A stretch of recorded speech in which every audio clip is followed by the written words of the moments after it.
Alright guys, we're back with another technical video. Today I'll be going through your question, answering it, and hopefully you find your solution that you need. Guys, remember to stay just a little bit crazy like me, and hopefully you get to that resolution. Now, let's continue on to the video.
And that's it.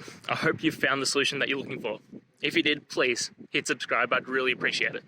And until the next time that you need technical help, I hope you have a good one. Cheers.